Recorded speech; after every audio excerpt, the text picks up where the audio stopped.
Pode esquecer tudo o que você ouviu no rádio ou então leu nos portais da grande mídia hoje.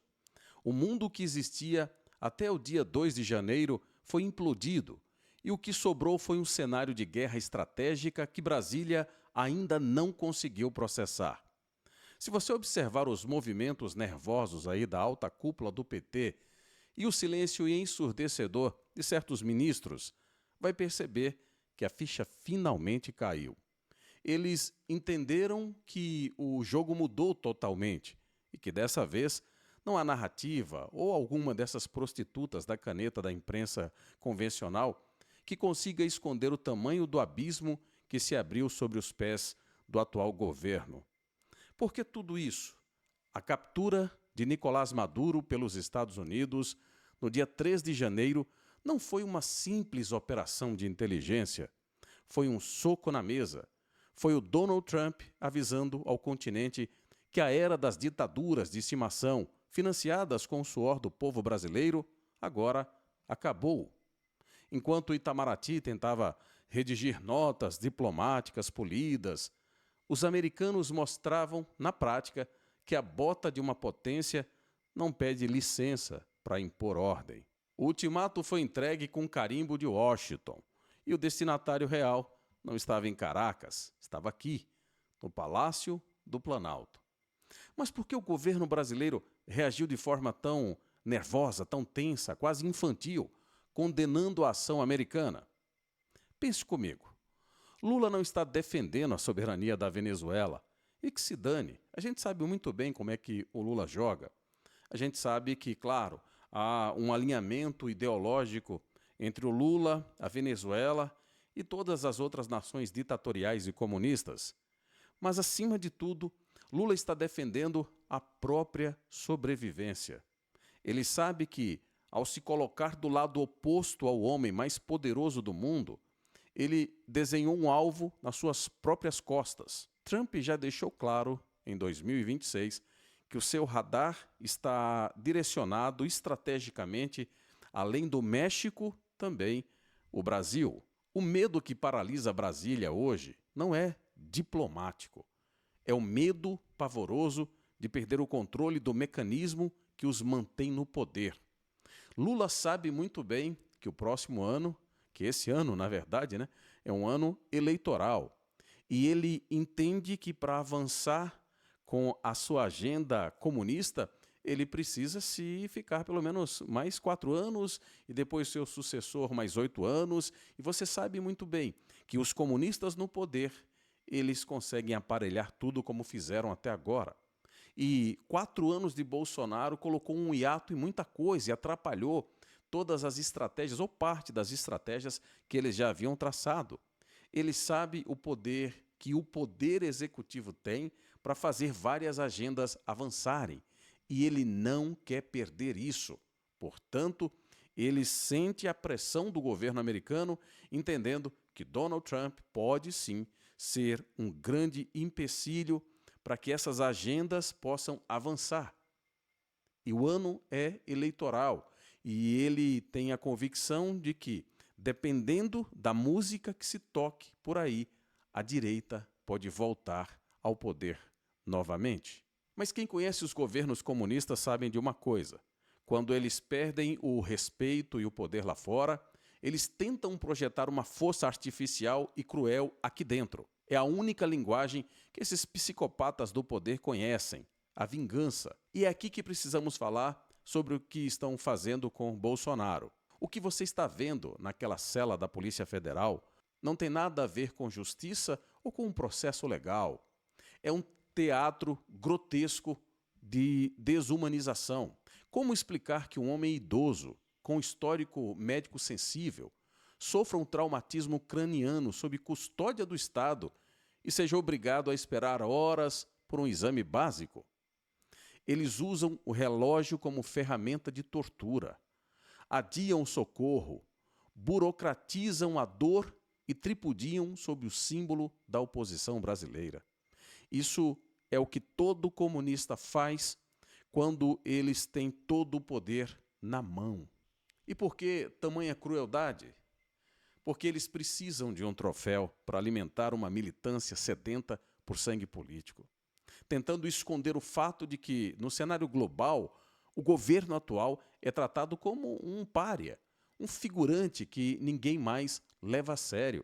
Nem mesmo o Macron, que era todo cheio de gracinhas com a Janja e tal, aí não conseguiram formatar uma aliança entre a França e o Mercosul, mesmo o Lula, com todos aqueles gracejos, e sua esposa. O que estão fazendo com o Bolsonaro é desumano, é cruel, é arbitrário. E, naturalmente, a figura central disso tudo é Alexandre de Moraes. Mas Lula tem alguns problemas que precisam ser resolvidos, e um deles pode estar dentro das Forças Armadas. O que acontece é que, com toda essa revolta que está acontecendo, e essas reviravoltas acontecendo também lá na Venezuela, a nossa fronteira ali entre a Venezuela e o Brasil, lá em Roraima, acendeu um alerta. E as Forças Armadas, que são responsáveis por cuidar das nossas fronteiras, foram então reclamar com Lula. Olha, a gente precisa de investimentos e tal. O que acontece é que Bolsonaro passou 4 anos injetando capital nas Forças Armadas e agora eles estão passando por uma situação de muita complicação justamente por falta de investimentos, como todo comunista faz. E aí há uma divisão, uma ruptura entre algumas lideranças dentro dos quartéis. Ah, mas o que vai acontecer? Uma grande revolução? Claro que não. Esses caras são uns merdas. Eles não vão fazer nada, mas estão reclamando. É um problema a mais para o Lula resolver diante de vários outros problemas que ele já tem para ser resolvido. A verdade é que enquanto Lula fica defendendo os ditadores por aí, aqui as Forças Armadas precisam olhar para a realidade bruta na fronteira. O crime organizado venezuelano, fortalecido pelo regime de Maduro, está transbordando para Roraima. É droga, é arma, é facção testando a soberania do nosso território. É pior do que isso ainda. Muitos dos generais envolvidos com o narcotráfico lá da Venezuela estão migrando para o Brasil porque sabem que tem o apoio do comunista Lula. É claro que tudo isso preocupa o Lula. Ele teme esse racha mais do que qualquer sanção econômica, porque ele sabe, como todo comunista, que se a farda virar as costas, o castelo de cartas desmorona. Quem manteve o regime comunista, e mesmo com o narcotráfico e tudo isso na Venezuela, por todo esse tempo, foram justamente as Forças Armadas venezuelanas. Lula aprendeu, Lula sabe muito bem disso. Portanto, ele deve tentar encontrar uma forma de resolver isso antes que isso se torne um grande problema. Agora tente conectar os pontos. Trump pressionando por fora, a economia dando sinais de naufrágio e os militares cada vez mais desconfortáveis com o papel de capachos do sistema. O governo está acuado em todas as frentes. Eles tentam retomar o controle da narrativa usando o STF como seu serviço jurídico pessoal. Mas até esse método está falhando. O mundo está vendo as atrocidades cometidas aqui no Brasil, as prisões indevidas, o silenciamento de vozes conservadoras. A luz foi acesa e os ratos não têm mais onde se esconder. Essa é a verdade. O que estamos presenciando é o fim de um ciclo de mentiras.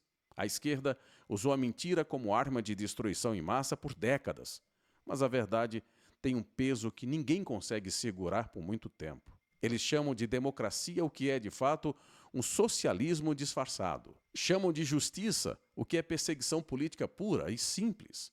Mas agora, o medo mudou de lado. O sistema sabe que a resiliência de Bolsonaro e a mudança do eixo de poder nos Estados Unidos formam uma pinça que está prestes a se fechar. O xeque-mate está sendo desenhado. De um lado, a força bruta de um império que decidiu limpar o seu quintal. Do outro, a indignação de um povo que não aceita mais ser tratado como se fosse realmente um grande idiota útil. A verdade é que Lula e seus asseclas estão passando por um período de pressão que eles nunca haviam passado. A agressividade deles contra Bolsonaro é o sinal definitivo de desespero. É o grito de quem sabe que o tempo acabou e que a história não terá misericórdia dos traidores da pátria. A pergunta final não é se o sistema vai cair, mas sim de que lado você vai estar quando isso acontecer. Você vai continuar consumindo o lixo mastigado que a imprensa oficial te entrega todos os dias? Ou vai ter a coragem de olhar o tabuleiro inteiro e sair da bolha de uma vez por todas? A verdade liberta, mas ela exige que você abandone a zona de conforto da ignorância. E você tem a oportunidade agora de compartilhar esse vídeo e fazer essa mensagem chegar a quem ainda está adormecido, porque a normalidade que eles tentam vender é apenas a máscara preferida do abuso. O jogo está virando e eles, mais do que nunca, sabem disso. Bem, se você não me conhece, meu nome é Adalex Góes, eu sou um jornalista investigativo que transformo notícias e informações em opinião com um único propósito: ajudar você que está do outro lado a sair dessa grande bolha. E tudo que eu peço é que você se inscreva nesse canal aqui, compartilhe esse vídeo com mais pessoas.